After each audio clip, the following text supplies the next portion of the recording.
Bon, déjà, bonjour à tous. Nous espérons vous passer de belles périodes estivales et que vous prenez du repos pour vous et pour vos proches. Ceci dit, vous avez vu qu'il y a des périodes de canicule, elles se succèdent et tout le monde en souffre, vous en souffrez, mais la nature aussi en souffre. Et vous verrez en vous baladant dans le parc que les arbres et la faune, la flore souffrent. Effectivement, il va y avoir une campagne d'abattage d'arbres dans les prochaines semaines et les prochains mois. Ça ne concerne que les frênes. Mais la population de frênes sur notre parc est très nombreuse, puisqu'il y a plus de 500 frênes.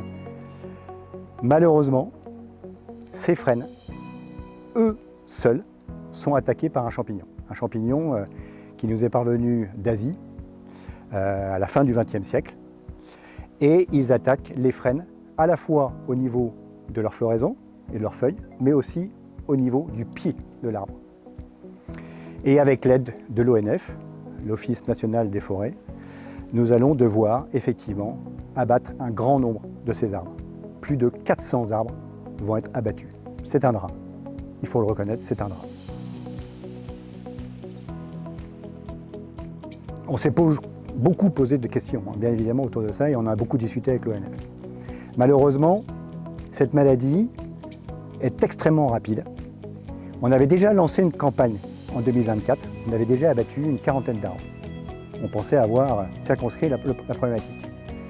Et l'ONF est revenu en 2025, en mars 2025, et a constaté qu'en fait, le champignon avait énormément gagné. Et le champignon attaque, comme je vous l'ai dit, les branches, la floraison, et ces branches, malheureusement, attaquées, sont fragilisées et peuvent tomber par un coup de vent. Ce qui, bien évidemment, vu la fréquentation du parc, devient extrêmement dangereux. Mais plus grave que ça, ce champignon attaque la base des arbres, au niveau du collet. Et là, on ne se perçoit de rien. Et tout d'un coup, un arbre peut parfaitement se coucher du jour au lendemain, de façon très très soudaine. Donc bien évidemment, on ne pouvait pas laisser courir un risque à la population et il a fallu prendre des mesures. Heureusement, l'ONF a détecté qu'il y avait une quarantaine de spécimens qui peut-être ont échappé à la maladie. Donc on va les cajoler, on va les protéger et puis peut-être que ceux-là redonneront vie à des frênes et à une forêt de frênes plus tard dans les années qui vont venir. Il y a de l'espoir, mais il fallait passer d'abord par un abattage fort. Pour l'instant, nous ne ferons rien, parce que l'on considère que la nature va probablement faire le travail à notre place. L'ONF, dans son constat et dans son rapport, nous a émis un élément positif et a constaté qu'il y avait un tapis de jeunes plants, tilleuls, etc., qui sont déjà naissants et qui sont prêts à grandir.